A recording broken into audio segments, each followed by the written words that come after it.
जिसमें है अमृत ज्ञान है मानक भगत वैराग। गुरु ग्रंथ साहिब उदद बंदों कर अनुराग। श्री सतगुर शब्द कमाए जिन जीते पंच विकार। तिन संतन को बंदना सिर चरणन पग धार। दोहरा कूर आसरे अपर तज गहो सतगुर की शरण। मल उतार बहु बिसै की हर हो जन्म पुन मरण। ਵਾਹਿਗੁਰੂ ਜੀ ਕਾ ਖਾਲਸਾ ਵਾਹਿਗੁਰੂ ਜੀ ਕੀ ਫਤਿਹ। दोहरा कूर आसरे अपर तज गहो सतगुर की शरण। ਸ੍ਰੀ ਨਾਨਕ ਪ੍ਰਕਾਸ਼ ਗ੍ਰੰਥ ਉਤਰਾਰਧ ਧਿਆਏ 32ਵਾਂ।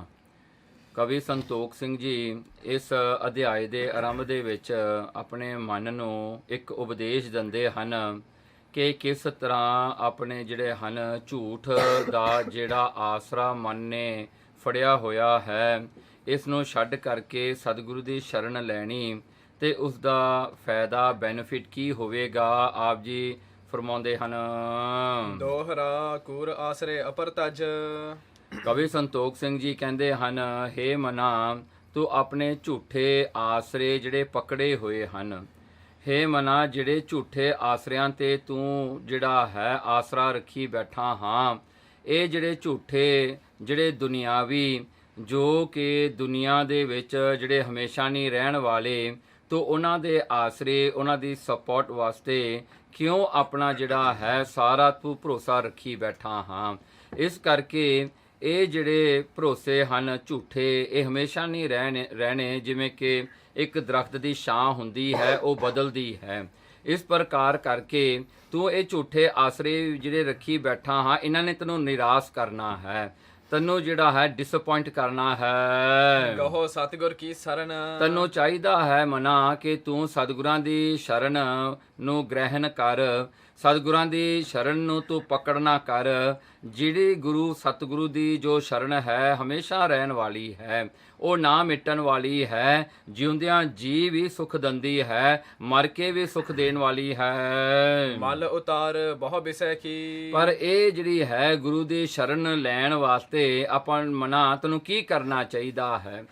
ਜਿਹੜਾ ਗੁਰੂ ਦੀ ਸ਼ਰਨ ਵਿੱਚ ਚਲਿਆ ਜਾਵੇ ਉਹਦੇ ਵਾਸਤੇ ਜਿਹੜਾ ਹੈ ਜ਼ਰੂਰੀ ਕੀ ਹੈ। ਮਲ ਉਤਾਰ ਬਹੁ ਵਿਸ਼ਯਨ ਕੀ, ਜੋ ਵਿਸ਼ੇ ਵਿਕਾਰਾਂ ਦੀ ਜਿਹੜਾ ਕਿ ਪਾਪ ਕਰਮਾਂ ਕਰਕੇ ਜਿਹੜੀ ਮੈਲ ਲੱਗੀ ਹੋਈ ਹੈ, ਇਹ ਜਿਹੜੀ ਮੈਲ ਹੈ ਇਹੀ ਮੈਲ ਕਰਕੇ ਦੁੱਖ ਮਿਲਦੇ ਹਨ। ਇਸ ਪ੍ਰਕਾਰ ਕਰਕੇ ਇਹ ਵਿਸ਼ਿਆਂ ਦੀ ਮੈਲ ਨੂੰ ਤੂੰ ਉਤਾਰ ਦੇ, ਇਹ ਵਿਸ਼ਿਆਂ ਵੱਲੋਂ ਨਿਰਾਸ਼ ਹੋ ਜਾ। हर हो जन्म पुन मरण। ਇਸ ਪ੍ਰਕਾਰ ਕਰਕੇ ਹੀ ਤੇਰਾ ਜਨਮ ਤੇ ਮਰਨ ਜਿਹੜਾ ਹੈ ਨਾਸ ਹੋ ਜਾਏਗਾ। ਤੈਨੂੰ ਮੁੜ ਕੇ ਜਨਮ ਤੇ ਨਹੀਂ ਲੈਣਾ ਪਵੇਗਾ। ਜੇ ਜਨਮ ਨਹੀਂ ਲਿਆ ਤਾਂ ਤੇਰਾ ਮਰਨਾ ਵੀ ਨਹੀਂ ਹੋਵੇਗਾ। ਜਨਮ ਮਰਨ ਤੋਂ ਤੂੰ ਰਹਿਤ ਹੋ ਜਾਏਗਾ। ਜੇ ਜੀਵਨ ਕਾਲ ਦੇ ਵਿੱਚ ਤੂੰ ਪਰਮਾਤਮਾ ਦੀ ਖੁਸ਼ੀ ਆਨੰਦ ਨੂੰ ਪ੍ਰਾਪਤ ਕਰੇਗਾ ਤਾਂ ਫਿਰ ਇਸ ਜੀਵਨ ਵਿੱਚ ਵੀ ਤੇਰਾ ਮਰਨ ਨਹੀਂ ਹੋਣਾ, ਤੂੰ ਅਮਰ ਹੋ ਜਾਏਗਾ। ਤੈਨੂੰ ਜਿਹੜਾ ਹੈ ਗੁਰੂ ਸਾਹਿਬ ਜੀ ਆਪਣੇ ਵਿੱਚ ਮਿਲਾ ਲੈਣਗੇ। श्री बाला सुंदर वाच चौपई अब जलाल को सुनहो बिरतंते। ਭਾਈ ਬਾਲਾ ਜੀ ਜੋ ਕਥਾ ਸੁਣਾ ਰਹੇ ਹਨ ਖਡੂਰ ਸਾਹਿਬ ਵਿਖੇ, ਕਹਿੰਦੇ ਹਨ ਕਿ ਆ ਜਿਹੜੀ ਜਿਹੜਾ ਹਨ ਜਿਹੜਾ ਜਲਾਲ ਪੀਰ ਹੈ, ਹੁਣ ਇਹਦੀ ਆਪ ਜੀ ਕਥਾ ਸੁਣੋ, ਇਹਦੇ ਨਾਲ ਕੀ ਬੀਤਿਆ। ਜਿਵੇਂ ਪਿਛਲੇ ਅਧਿਆਏ ਵਿੱਚ ਆਪ ਜੀ ਨੇ ਸਰਵਣ ਕੀਤਾ, ਗੁਰੂ ਨਾਨਕ ਸੱਚੇ ਪਾਤਸ਼ਾਹ ਜੀ ਨੇ ਜਦੋਂ ਜਲਾਲ ਨੇ ਪੁੱਛਿਆ ਗੁਰਮੁਖ ਦੇ ਅਰਥ ਕੀ ਹਨ ਤਾਂ ਮਹਾਰਾਜ ਨੇ ਇਹੀ ਉਸ ਨੂੰ ਉਪਦੇਸ਼ ਦਿੱਤਾ ਕਿ ਜਲਾਲ ਜੇ ਇਹਦੇ ਅਰਥ ਤੂੰ ਜਿਹੜੇ ਹਨ ਸਮਝਣੇ ਹਨ ਤਾਂ ਤੈਨੂੰ ਚਾਹੀਦਾ ਹੈ ਕਿ ਤੂੰ ਮੱਕੇ ਜਾ। ਤੂੰ ਮੱਕੇ ਜਾ ਕੇ ਹੀ ਤੈਨੂੰ ਇਸ ਦਾ ਜਵਾਬ, ਇਸ ਦਾ ਜਿਹੜਾ ਆਨਸਰ ਮਿਲੇਗਾ। श्री अंगद जी गुण गनवंते। ਹੁਣ ਉਹ ਬਿਰਤਾਂਤ ਜੋ ਜਲਾਲ ਦਾ ਹੈ ਦੱਸਣ ਲੱਗੇ ਹਨ ਭਾਈ ਬਾਲਾ ਜੀ। ਸ੍ਰੀ ਗੁਰੂ ਅੰਗਦ ਸਾਹਿਬ ਸੱਚੇ ਪਾਤਸ਼ਾਹ ਜੀ ਨੂੰ ਜਿਹੜਾ ਹੈ ਕਹਿੰਦੇ ਹਨ, ਇਹ ਪਾਤਸ਼ਾਹ ਤੁਸੀਂ ਉਹੀ ਗੁਰੂ ਨਾਨਕ ਦੇ ਸਰੂਪ ਹੋ, ਤੁਸੀਂ ਉਹੀ ਗੁਨਾਹ ਦੇ ਪਤੀ ਹੋ, ਤੁਸੀਂ ਉਹੀ ਗੁਨਾਹ ਦੇ ਮਾਲਕ ਹੋ। श्री गुर को बसाए निज थाई। ਸ੍ਰੀ ਗੁਰੂ ਨਾਨਕ ਸੱਚੇ ਪਾਤਸ਼ਾਹ ਜੀ ਨੂੰ ਉੱਚ ਦੇ ਵਿੱਚ ਜਲਾਲ ਪੀਰ ਨੇ ਆਪਣੇ ਥਾਂ ਤੇ ਬਿਠਾ ਕਰਕੇ तूरन मार्ग आयो धाई। ਤੇ ਆਪ ਉਸ ਮਾਰਗ ਤੇ ਤੁਰ ਪਿਆ ਜਿਹੜੇ ਮਾਰਗ ਤੋਂ ਜਹਾਜ਼ ਮਿਲਦਾ ਹੈ ਮੱਕੇ ਜਾਣ ਦਾ। दोहरा गयो तहां बिन बिलमते जह सागर को तीर। ਬਿਨਾ ਬਿਲਮ ਬਿਨਾ ਦੇਰੀ ਤੋਂ ਸਤਿਗੁਰੂ ਦਾ ਹੁਕਮ ਪ੍ਰਾਪਤ ਕਰਕੇ ਜਲਾਲ ਪੀਰ ਜਿਹੜਾ ਹੈ ਸਾਗਰ ਇੱਕ ਜਿਹੜਾ ਹੈ ਸਮੁੰਦਰ ਦੇ ਕੰਢੇ ਪਹੁੰਚ ਗਿਆ। ਇੱਕ ਜਹਾਜ਼ ਆਇਓ ਤਬ ਹੈ ਚੱਡ ਬੈਠਿਓ ਪਿਖ ਪੀਰ। ਇੱਕ ਜਹਾਜ਼ ਇੱਕ ਸ਼ਿਪ ਆਇਆ ਉਸ ਵੇਲੇ ਜਿਹੜਾ ਕਿ ਮੱਕੇ ਨੂੰ ਲੈ ਕੇ ਲੋਕਾਂ ਨੂੰ ਜਾਇਆ ਕਰਦਾ ਸੀਗਾ, ਤੇ ਇਹ ਜਹਾਜ਼ ਜਿਹੜਾ ਹੈ ਉਸੇ ਵੇਲੇ ਆ ਗਿਆ। ਚੱਡ ਬੈਠਿਓ ਪਿਖ ਪੀਰ। ਇਹ ਜਲਾਲ ਪੀਰ ਦੇਖ ਕੇ ਉਸ ਜਹਾਜ਼ ਵੱਲ ਕਿ ਇਹੀ ਜਹਾਜ਼ ਨੇ ਮੈਨੂੰ ਮੱਕੇ ਲੈ ਕੇ ਜਾਏਗਾ, ਤਾਂ ਉਸ ਜਹਾਜ਼ ਤੇ ਚੜ ਗਿਆ। ਚੌਪੇ ਚਲਿਓ ਜਹਾਜ਼ ਸੋ ਉਦਦ ਮਝਾਰੇ। ਇਹ ਜਹਾਜ਼ ਜਿਹੜਾ ਹੈ ਸਮੁੰਦਰ ਤੇ ਤਰਨ ਲੱਗ ਪਿਆ, ਤੁਰ ਪਿਆ ਹੈ ਆਪਣਾ ਕੰਢਾ ਛੱਡ ਕੇ। ਲੱਗਿਓ ਜਾਏ ਗਿਰ ਇੱਕ ਕਿਨਾਰੇ। ਕੀ ਹੋਇਆ? ਇਹ ਜਹਾਜ਼ ਜਿਹੜਾ ਸੀਗਾ ਕੁਝ ਕਾਰਨ ਵਾਸਤੇ ਜਿਹੜਾ ਕਾਰਨ ਉਸ ਦਾ ਇਹ ਵੀ ਦੱਸਿਆ ਜਾਂਦਾ ਹੈ ਕਿ ਕੁਝ ਖਰਾਬੀਆਂ ਹੋ ਗਈਆਂ, ਤੇ ਖਰਾਬੀ ਇਸ ਕਰਕੇ ਹੋਈ ਕਿ ਹਵਾ ਦਾ ਝੋਂਕਾ ਐਸਾ ਤੇਜ਼ੀ ਨਾਲ ਆਇਆ, ਇਸ ਜਹਾਜ਼ ਨੂੰ ਜਿਹੜਾ ਹੈ ਧੱਕਾ ਮਾਰ ਕੇ ਇੱਕ ਆਈਲੈਂਡ ਦੇ ਵਿੱਚ ਜਾ ਕੇ ਉਸ ਤੇ ਸ਼ੌ ਦੇ ਨਾਲ ਜਾ ਲੱਗਿਆ। ਸੋ ਇਹ ਜਹਾਜ਼ ਉੱਥੇ ਫਸ ਗਿਆ ਕਿਉਂਕਿ ਪਾਣੀ ਦੀ ਡੂੰਘਾਈ ਉਨੀ ਜ਼ਿਆਦਾ ਨਹੀਂ ਸੀ। ਸੋ ਹਵਾ ਦੇ ਝੋਂਕੇ ਨੇ ਜਿਹੜਾ ਹੈ ਧੱਕਾ ਮਾਰ ਕੇ ਇਸ ਜਹਾਜ਼ ਨੂੰ ਉੱਥੇ ਫਸਾ ਦਿੱਤਾ। ਉਹ ਆਈਲੈਂਡ ਦੇ ਉੱਤੇ ਬੜੀਆਂ ਵੱਡੀਆਂ ਮਾਊਂਟਨ ਸਨ। ਉਤਰਿਓ ਤਬ ਜਹਾਜ਼ ਤੇ ਗਇਓ। ਸੋ ਜਿਵੇਂ ਹੁਣ ਸਾਰੀਆਂ ਸਵਾਰੀਆਂ ਜਿਹੜੀਆਂ ਹਨ ਜਹਾਜ਼ ਤੋਂ ਜਿਵੇਂ ਥੱਲੇ ਉਤਰ ਆਉਂਦੀਆਂ ਹਨ, ਜਲਾਲ ਪੀਰ ਵੀ ਜਿਹੜਾ ਹੈ ਜਹਾਜ਼ ਤੋਂ ਥੱਲੇ ਉਤਰਿਆ। ਫਿਰ ਦੇਖਣ ਕੇ ਹਿਤ ਹੁਲਸਿਓ। ਤੋ ਉਹਨੂੰ ਚਾ ਚੜਿਆ ਕਿ ਮੈਂ ਦੇਖਾਂ ਇਹ ਆਈਲੈਂਡ ਜਿਹੜਾ ਹੈ, ਇਹ ਟਾਪੂ ਜਿਹੜਾ ਹੈ ਬੜਾ ਸੁੰਦਰ ਹੈ, ਜਿਹਦੀਆਂ ਉੱਚੀਆਂ ਹਰੀਆਂ ਪਹਾੜੀਆਂ ਹਨ। ਅਤ ਸੁੰਦਰ ਮੰਦਰ ਬਹੁਤ ਦੇਖੇ। ਤੇ ਉੱਥੇ ਜਲਾਲ ਪੀਰ ਜਾ ਤੁਰ ਕੇ ਉਹ ਸ਼ਹਿਰ ਵਿੱਚ ਜਾਂਦਾ ਹੈ, ਉਸ ਆਈਲੈਂਡ ਦੇ ਸ਼ਹਿਰ ਦੇ ਵਿੱਚ, ਤੇ ਕੀ ਦੇਖਦਾ ਹੈ? ਬੜੇ ਸੁੰਦਰ ਬੜੇ ਸੋਹਣੇ ਬਣੇ ਹੋਏ ਘਰ ਹਨ, ਸਾਰੇ ਸੋਹਣੀਆਂ ਬਿਲਡਿੰਗਸ ਬਣੀਆਂ ਹੋਈਆਂ ਹਨ ਘਰਾਂ ਦੀਆਂ। ਜਿਨ ਮਹਿ ਸਿਰਜਾ ਰੁਚਿਰ ਬਿਸੇਖੇ। ਜਿਨ੍ਹਾਂ ਦੇ ਵਿੱਚ ਬੜੀ ਸਜਾਵਟ ਬਣੀ ਹੋਈ ਹੈ, ਜਿਵੇਂ ਅੱਗੇ ਫ੍ਰੈਸਕੋ ਪੇਂਟਿੰਗ ਕਰਿਆ ਕਰਦੇ ਸਨ, ਉਸੇ ਤਰ੍ਹਾਂ ਦੀ ਜਿਹੜੀ ਹੈ ਉਸਦੇ ਬਿਲਡਿੰਗ ਦੇ ਸ਼ੇਪ ਵੀ ਬੜੇ ਸੋਹਣੇ ਹਨ। ਅੰਦਰ ਸੁੰਦਰ ਜਿਹੜੀ ਹੈ ਫ੍ਰੈਸਕੋ ਪੇਂਟਿੰਗ ਵੀ ਕੀਤੀ ਹੋਈ ਹੈ। ਮਾਨਵ ਕੋ ਨਹਿ ਦੇਖਿਓ ਤਹਿਵਾ। ਪਰ ਇੱਕ ਗੱਲ ਹੈਰਾਨ ਵਾਲੀ ਹੈ, ਪੀਰ ਜਲਾਲ ਨੇ ਆਬਜ਼ਰਵ ਕੀਤੀ, ਦੇਖਿਆ ਕਿ ਉੱਥੇ ਕੋਈ ਬੰਦਾ ਨਹੀਂ ਦਿਖਾਈ ਦਿੰਦਾ, ਤੇ ਬਿਲਡਿੰਗਸ ਤਾਂ ਸੋਹਣੀਆਂ ਨੇ, ਥਾਂ ਵੀ ਬੜਾ ਸੁੰਦਰ ਹੈ, ਪਰ ਕੋਈ ਬੰਦਾ ਮਨੁੱਖ ਨਹੀਂ ਦਿਖਾਈ ਦਿੰਦਾ ਉੱਥੇ। ਚਿਤ ਮਹਿ ਅਤ ਚਕਰਤ ਹੋਇ ਰਹਿਵਾ। ਹੁਣ ਆਪਣੇ ਚਿੱਤ ਦੇ ਵਿੱਚ ਇਹ ਬੜਾ ਹੈਰਾਨ ਹੋ ਗਿਆ, ਤੇ ਹੈਰਾਨ ਹੋ ਕੇ ਸੋਚਣ ਲੱਗਿਆ। ਕਰੈ ਵਿਚਾਰ ਪਿਖੋਂ ਪਰ ਦੋਖੂ। ਹੁਣ ਇਹ ਜਿਹੜਾ ਹੈ ਵਿਚਾਰ ਕੀਤੀ ਕਿ ਚਲੋ ਜੇ ਹੁਣ ਨਹੀਂ ਤਾਂ ਕਿਤੇ ਗਏ ਹੋਣੇ ਆ ਕੰਮਾਂ ਕਾਰਾਂ ਦੇ ਵਿੱਚ ਲੋਕ, ਜਾਂ ਆਪਣੇ ਘਰਾਂ ਵਿੱਚ ਬੂਹੇ ਬਾਰੀਆਂ ਬੰਦ ਕਰਕੇ ਬੈਠੇ ਹੋਣੇ ਹਾਂ, ਚੱਲ ਮੈਂ ਸ਼ਾਮ ਨੂੰ ਆਵਾਂਗਾ, ਸ਼ਾਮ ਨੂੰ ਆ ਕੇ ਦੇਖਾਂਗਾ, ਜ਼ਰੂਰ ਕੋਈ ਨਾ ਕੋਈ ਤਾਂ ਬਾਹਰ ਹੋਵੇਗਾ। ਨਿਸ ਰਹਿ ਅੰਨ ਉਦਰ ਨਿਜ ਪੋਖੂ। ਸੋ ਨਿਸ ਰਹਿ ਰਾਤ ਤੱਕ ਉੱਥੇ ਹੀ ਰਿਹਾ, ਤੇ ਉਸ ਵੇਲੇ ਕਹਿੰਦਾ ਵੀ ਕੋਈ ਨਹੀਂ, ਜਦੋਂ ਮੈਂ ਸ਼ਾਮ ਨੂੰ ਇੱਥੇ ਆਵਾਂਗਾ ਨਾਲ ਤਾਂ ਮੈਂ ਡਿਨਰ ਕਰ ਲਵਾਂਗਾ, ਤੇ ਨਾਲ ਇੱਥੇ ਤੁਰ ਫਿਰ ਕੇ ਮੈਂ ਦੇਖ ਲਵਾਂਗਾ ਸਾਰਾ ਸ਼ਹਿਰ, ਤੇ ਇੱਥੇ ਦੇ ਲੋਕਾਂ ਨੂੰ ਵੀ ਮਿਲ ਕੇ ਜਾਵਾਂਗਾ। ਸਿੰਧ ਕਿਨਾਰ ਆਏ ਸੋ ਬੈਸਾ। ਉਸ ਵੇਲੇ ਹੁਣ ਪੀਰ ਜਲਾਲ ਜਿਹੜਾ ਵਿਹਲਾ ਸੀ, ਹੁਣ ਇਹਨੂੰ ਕੋਈ ਕੰਮ ਤਾਂ ਹੈ ਨਹੀਂ ਸੀ, ਤੋ ਉਸਨੇ ਕੀ ਕੀਤਾ, ਇੱਕ ਜਿਹੜਾ ਹਨ ਸਮੁੰਦਰ ਦੇ ਕਿਨਾਰੇ ਤੱਕ ਤੁਰ ਕੇ ਆ ਗਿਆ ਤੇ ਬੈਠ ਗਿਆ, ਸਮੁੰਦਰ ਵੱਲ ਦੇਖਦਾ ਹੈ, ਇਹਦੀ ਨਿਗਾਹ ਸਮੁੰਦਰ ਨੂੰ ਦੇਖ ਰਹੀ ਹੈ। ਕੌਤਕ ਤਹਾਂ ਬਿਲੋਕਿਓ ਐਸਾ। ਇੱਕ ਉਹਨੇ ਕੌਤਕ ਖੇਡ ਦੇਖਿਆ ਉਸ ਵੇਲੇ ਸਮੁੰਦਰ ਦੇ ਕਿਨਾਰੇ ਤੇ ਬੈਠਿਆਂ ਹੋਇਆਂ। ਇਹ ਕੌਤਕ ਜਿਹੜਾ ਸਮੁੰਦਰ ਵਿੱਚ ਹੋਇਆ। ਦੋਹਰਾ ਇੱਕ ਜਹਾਜ਼ ਬੂਡਣ ਲਗਾ ਰੌਰ ਪਰਿਓ ਤਿਸ ਮਾਹੇ। ਕੀ ਦੇਖਦਾ ਹੈ ਪੀਰ ਜਲਾਲ ਕਿ ਇੱਕ ਸਮੁੰਦਰ ਦੇ ਵਿੱਚ ਜਿਹੜਾ ਹੈ ਇੱਕ ਜਹਾਜ਼ ਹੈ, ਇਹ ਜਹਾਜ਼ ਸਮੁੰਦਰ ਦੇ ਵਿੱਚ ਡੁੱਬਣ ਲੱਗਿਆ ਹੈ, ਤੇ ਇਹ ਜਹਾਜ਼ ਜਿਹੜਾ ਹੈ ਇਹਦੇ ਵਿੱਚ ਸਵਾਰੀਆਂ ਬਹੁਤ ਜ਼ਿਆਦੇ ਹਨ, ਪੈਸੇਂਜਰਸ ਹਨ ਉਸ ਸ਼ਿਪ ਦੇ ਵਿੱਚ, ਤੇ ਉਹ ਸ਼ਿਪ ਜਿਹੜਾ ਹੈ ਡਰਾਊਨ ਹੋਣ ਲੱਗਿਆ, ਤੇ ਉਹਦੇ ਵਿੱਚ ਜਿਹੜੇ ਲੋਕ ਸਨ ਸਵਾਰੀਆਂ ਉਹ ਚੀਕਾਂ ਮਾਰ ਰਹੇ ਹਨ, ਰੋ ਰਹੇ ਹਨ।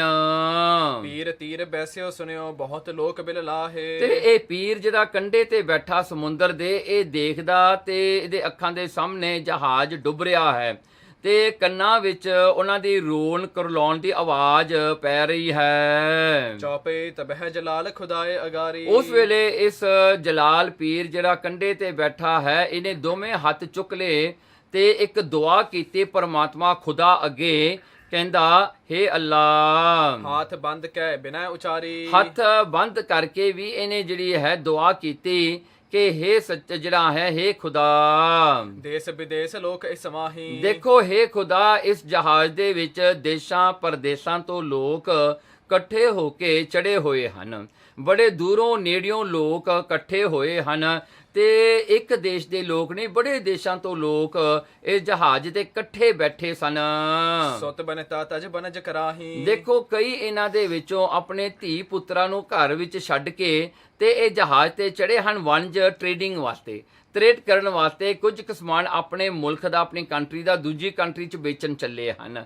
ਤੇ ਪਾਤਸ਼ਾਹ ਦੇਖੋ ਇਹ ਲੋਕ ਜਿਹੜੇ ਹਨ ਵਿਚਾਰੇ, ਯਾ ਖੁਦਾਏ ਕਿਉਂ ਇਨਹੈ ਡੁਬਾਵੈ। ਕਹਿੰਦੇ ਹੇ ਖੁਦਾ, ਇਹਨਾਂ ਨੂੰ ਤੂੰ ਕਿਉਂ ਡਬੋਣ ਲੱਗਿਆ ਹਾਂ, ਇਹਨਾਂ ਨੂੰ ਨਾ ਡਬੋ, ਇਹਨਾਂ ਨੂੰ ਬਚਾ ਲਾ, ਇਹਨਾਂ ਨੂੰ ਡਰਾਉਣ ਕਿਉਂ ਹੋਣ ਦਿੰਦਾ, ਜੇ ਡਰਾਉਣ ਹੋ ਗਏ ਤਾਂ ਸਾਰੇ ਹੀ ਮਰ ਜਾਣਗੇ। ਹੇ ਖੁਦਾ, ਤੂੰ ਕਿਉਂ ਇਹਨਾਂ ਨੂੰ ਡੋਬ ਰਿਹਾ ਹਾਂ। ਸਨ ਬੰਦੀ ਸੰਗ ਸਭ ਮਰ ਜਾਵੈ। ਫੇਰ ਕਹਿੰਦੇ ਦੇਖੋ ਇਹਨਾਂ ਦੇ ਸਰਬੰਧੀ ਨੇ, ਜਿਹੜੇ ਸਰਬੰਧੀ ਨਾਲ ਇਹਨਾਂ ਦੇ ਜਹਾਜ਼ ਵਿੱਚ ਨੇ, ਉਹ ਤਾਂ ਵਿਚਾਰੇ ਸਾਰੇ ਫੈਮਲੀਆਂ ਦੀਆਂ ਫੈਮਲੀਆਂ ਮਰ ਜਾਣਗੀਆਂ, ਤੇ ਜੇ ਕਿਤੇ ਇਹ ਇਕੱਲੇ ਹਨ, ਇਹਨਾਂ ਦੀਆਂ ਫੈਮਲੀਆਂ ਹੋਰ ਕਿਤੇ ਹਨ, ਉਹ ਫੈਮਲੀਆਂ ਦੁੱਖ ਵਿੱਚ ਹੀ ਮਰ ਜਾਣਗੀਆਂ ਵਿਚਾਰੀਆਂ। ਕਹਿੰਦੇ ਪਾਤਸ਼ਾਹ ਦੇਖੋ ਕਿੰਨੇ ਲੋਕ ਇਹਦੇ ਨਾਲ ਮਰ ਜਾਣਗੇ। ਐਸੇ ਜਬੈ ਪੀਰ ਨਾ ਕਹਿਓ। ਜਦੋਂ ਐਸੀ ਦੁਆ ਕੀਤੀ ਪੀਰ ਜਲਾਲ ਨੇ ਉਸ ਵੇਲੇ ਸੱਚੇ ਮਨੋਂ, ਡੁੱਬਣ ਤੇ ਜਹਾਜ਼ ਬਚ ਰਹਿਓ। ਉਹ ਜਹਾਜ਼ ਡੁੱਬਦਾ ਹੋਇਆ ਫੇਰ ਤਰਨ ਲੱਗ ਪਿਆ, ਬਚ ਗਿਆ, ਉਹ ਜਹਾਜ਼ ਨਾ ਡੁੱਬਿਆ। ਉਹਦੀ ਦੁਆ ਜਿਹੜੀ ਹੈ ਖੁਦਾ ਨੇ ਐਸੀ ਸੁਣੀ, ਉਹ ਜਹਾਜ਼ ਬਚ ਗਿਆ। ਦਿਵਸ ਬਤੀਤੇ ਪੀਰ ਵਿਚਾਰੀ। ਹੁਣ ਸਾਰਾ ਦਿਨ ਬਤੀਤ ਹੋ ਗਿਆ, ਇਹ ਪੀਰ ਜਲਾਲ ਸੋਚ ਰਿਹਾ ਹੈ, ਚਲੋ ਅਬ ਹੈ ਜਹ ਸਹਿਜਾਚਾਰੀ। ਕਹਿਣ ਲੱਗੇ ਚਲੋ ਮੈਂ ਚੱਲਦਾ ਹਾਂ, ਹੁਣ ਸ਼ਹਿਰ ਵੱਲ ਮੈਂ ਚੱਲਾਂ, ਦੇਖਾਂ ਜਾ ਕੇ ਜਿੱਥੇ ਸੁੰਦਰ ਸਹਿਜਾਂ ਬਣੀਆਂ ਹੋਈਆਂ ਹਨ, ਜਿੱਥੇ ਸੁੰਦਰ ਜਿਹੜੇ ਹਨ ਮਸੀਤਾਂ ਜਾਂ ਮਦਰਸੇ ਬਣੇ ਹੋਏ ਹਨ। ਸੋਵਨ ਹਾਰ ਸੋ ਕਿਤ ਤੇ ਆਵਹਿ। ਉਸ ਵੇਲੇ ਪੀਰ ਜਲਾਲ ਨੂੰ ਦੇਖ ਕੇ ਹੈਰਾਨਗੀ ਇਹ ਗੱਲ ਦੀ ਹੋਈ, ਸਵੇਰੇ ਜਿਹੜਾ ਸ਼ਹਿਰ ਬਿਲਕੁਲ ਹੀ ਖਾਲੀ ਸੀਗਾ, ਸ਼ਾਮ ਵੇਲੇ ਉਹਨਾਂ ਦੇ ਜਿਹੜੇ ਮਦਰਾਸੇ ਸਨ, ਜਿੱਥੇ ਇਕੱਠੇ ਹੋ ਕੇ ਸੰਤ ਲੋਕ ਰਿਹਾ ਕਰਦੇ ਸਨ, ਉੱਥੇ ਅਚਾਨਕ ਬਹੁਤ ਸਾਰੇ ਸੰਤ ਲੋਕ ਇਕੱਠੇ ਹੋ ਕੇ ਆ ਗਏ। ਸੁਭ ਸਹਿਜਾ ਪਰ ਰਹਿਣ ਬਿਤਾਵਹਿ। ਸੁਭ ਚੰਗੀਆਂ ਸੇਜਾਂ, ਚੰਗੇ ਉਹਨਾਂ ਦੇ ਮਿੰਜੇ, ਉਹਨਾਂ ਦੀ ਜਿਹੜਾ ਬਿਸਤਰ ਜਿਹੜੇ ਹਨ ਵਿਛੇ ਹੋਏ ਹਨ, ਉਹ ਸੌਣ ਵਾਸਤੇ ਬੜੇ ਸੁੰਦਰ ਬਣਾਏ ਹੋਏ ਹਨ। ਦੋਹਰਾ ਗਇਓ ਪੀਰ ਦੇਖੈ ਕਹਾਂ ਅਗਰਜ ਬੈਠੇ ਸੋਏ। ਤੇ ਕੀ ਦੇਖਦਾ ਹੈ ਕਿ ਸੰਤ ਲੋਕ ਸਾਰੇ ਅੱਗੇ ਬੈਠੇ ਹਨ, ਤੇ ਪੀਰ ਜਲਾਲ ਜਿਹੜਾ ਹੈ ਉਸ ਜਿਹੜਾ ਹਨ ਆਸ਼ਰਮ ਵਿੱਚ ਜਾਂਦਾ ਹੈ ਤੇ ਦੇਖਦਾ ਸਾਰੇ ਸੇਜਾਂ ਭਰੀਆਂ ਹੋਈਆਂ ਹਨ, ਸਾਰੇ ਸੰਤ ਲੋਕ ਬੈਠੇ ਹਨ ਉੱਥੇ ਸਾਹਮਣੇ।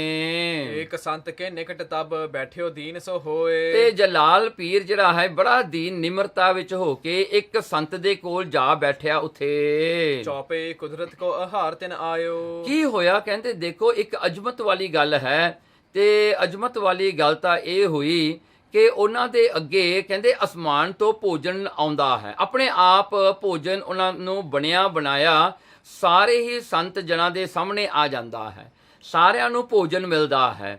ਤੇ ਇਹ ਭੋਜਨ ਨੂੰ ਬਣਾਉਣ ਵਾਲੇ ਕੋਈ ਵੀ ਨਹੀਂ ਹੈ ਉੱਥੇ, ਨਾ ਉੱਥੇ ਕੋਈ ਰਸੋਈ ਹੈ, ਨਾ ਕੁਝ ਜਿਹੜਾ ਪ੍ਰਬੰਧ ਹੈ ਉੱਥੇ ਲੰਗਰ ਬਣਾਉਣ ਦਾ।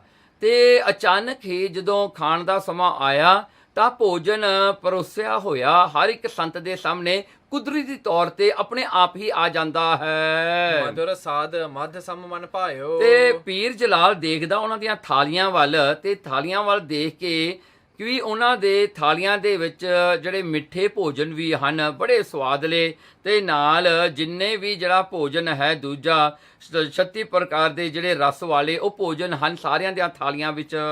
ਬਿਨ ਭੋਜਨ ਇਹ ਬੈਸੋ ਜਹਾਂ। ਪਰ ਹੁਣ ਕੀ ਹੋਇਆ, ਜਲਾਲ ਪੀਰ ਦੇ ਵਾਸਤੇ ਕੋਈ ਥਾਲ ਨਾ ਉਤਰਿਆ। ਜਲਾਲ ਪੀਰ ਵਿਚਾਰਾ ਬੈਠਾ ਰਿਹਾ, ਇਹਦਾ ਥਾਲ ਨਹੀਂ ਆਇਆ, ਬਾਕੀ ਸਾਰਿਆਂ ਦੇ ਆ ਗਏ। ਤਹ ਜੋ ਸੰਤ ਤਹ ਐਸੋ ਕਹਾ। ਉਹ ਸੰਤ ਜਿਹਦੇ ਕੋਲ ਜਾ ਕੇ ਪੀਰ ਜਲਾਲ ਬੈਠਾ ਸੀ ਨਾ, ਤੇ ਉਹ ਸੰਤ ਦੇਖ ਕੇ ਕਹਿੰਦਾ ਵੀ ਉਹਨੂੰ ਤਾਂ ਆ ਗਿਆ ਸੀ ਭੋਜਨ ਉਹਦੇ ਸਾਹਮਣੇ, ਹੁਣ ਜਲਾਲ ਪੀਰ ਦਾ ਨਹੀਂ ਆਇਆ। ਤੇ ਉਹ ਜਲਾਲ ਪੀਰ ਨੂੰ ਦੇਖ ਕੇ ਕਹਿੰਦਾ ਤੁਮਕੋ ਭੋਜਨ ਕਿਉਂ ਨਹਿ ਆਇਓ। ਕਹਿੰਦੇ ਦੇਖ ਭਾਈ, ਸਾਰਿਆਂ ਨੂੰ ਭੋਜਨ ਮਿਲ ਗਿਆ ਕੁਦਰਤੀ ਤੌਰ ਤੇ, ਦੇਖੋ ਖੁਦਾ ਸਾਨੂੰ ਭੋਜਨ ਦਿੰਦਾ ਹੈ, ਤੈਨੂੰ ਕਿਉਂ ਨਹੀਂ ਆਇਆ? ਤੇਰਾ ਥਾਂ ਜੇ ਖਾਲੀ ਪਿਆ ਹੈ। ਇਉਂ ਕਹਿ ਢਿਗ ਸੋ ਮਹੰਤ ਸਿਧਾਇਓ। ਉਹਨੇ ਕੀ ਕੀਤਾ, ਉਹਨੇ ਆਪਣੇ ਮਹੰਤ ਕੋਲ ਗਿਆ। ਉਹ ਸੰਤ ਦਾ ਕੋਈ ਵੱਡਾ ਮਹੰਤ ਵੀ ਸੀਗਾ, ਉਹ ਸੰਤ ਜਿਹੜਾ ਸੀਗਾ ਜਿਹਨੂੰ ਆਹਾਰ ਭੋਜਨ ਮਿਲਿਆ ਹੋਇਆ ਹੈ, ਪਰ ਪੀਰ ਜਲਾਲ ਉਹਦੇ ਕੋਲ ਬੈਠਾ ਸੀ। ਹੁਣ ਉਹ ਵਿਚਾਰਾ ਜਿਹੜਾ ਖਾਣਾ ਖਾਣ ਜੋਗਾ ਨਾ ਛੱਡਣ ਜੋਗਾ, ਵੀ ਇਹ ਤਾਂ ਭੁੱਖਾ ਮੈਂ ਕਿਵੇਂ ਖਾਵਾਂ, ਉਹ ਵਿਚਾਰਾ ਆਪਣੇ ਮਹੰਤ ਕੋਲ ਗਿਆ।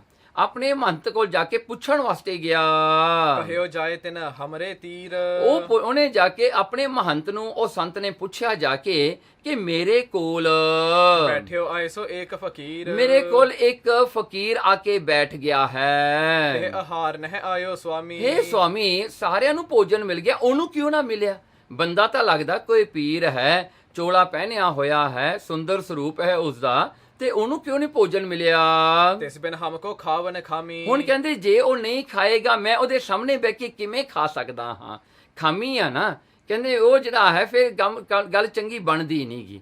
ਕਹਿੰਦੇ ਹੁਣ ਮੇਰਾ ਜੀਵ ਨਹੀਂ ਕਰਦਾ ਖਾਣ ਨੂੰ, ਉਹ ਵਿਚਾਰਾ ਭੁੱਖਾ ਮੇਰੇ ਸਾਹਮਣੇ ਬੈਠਾ, ਮੈਂ ਉਹਦੇ ਸਾਹਮਣੇ ਬਹਿ ਕੇ ਜਿਹੜਾ ਹੈ ਸਵਾਦਾਂ ਨਾਲ ਭੋਜਨ ਛਕਾਂ, ਇਹ ਜਿਹੜਾ ਮੈਨੂੰ ਠੀਕ ਨਹੀਂ ਲੱਗ ਰਿਹਾ। ਨਿਜ ਆਇਸ ਕੋ ਅਬ ਫਰਮਾਵੋ। ਉਹ ਮਹੰਤ ਨੂੰ ਪੁੱਛਦਾ ਹੈ ਸੰਤ, ਕਹਿੰਦਾ ਵੀ ਮੈਨੂੰ ਇਹ ਦੱਸ ਤੁਹਾਡੀ ਆਗਿਆ ਕੀ ਹੈ, ਮੈਂ ਕੀ ਕਰਾਂ ਹੁਣ? ਖਾਨ ਹੇਤ ਤੇ ਅਸਨ ਪੁਚਾਵੋ। ਤੇ ਖਾਨ ਹੇਤ ਜਾਂ ਫਿਰ ਮਹੰਤ ਨੂੰ ਬੇਨਤੀ ਕਰਦਾ ਉਹ ਸੰਤ ਵੀ ਤੁਸੀਂ ਕੋਈ ਦੁਆ ਕਰ ਦਿਓ ਜਿਹਦੇ ਕਰਕੇ ਉਹਦੇ ਵਾਸਤੇ ਵੀ ਭੋਜਨ ਆ ਜਾਵੇ। ਦੋਹਰਾ ਸੁਨ ਮਹੰਤ ਬੋਲਿਓ ਤਬੈ ਜੀਵ ਚਰਾਚਰ ਝਾਰ।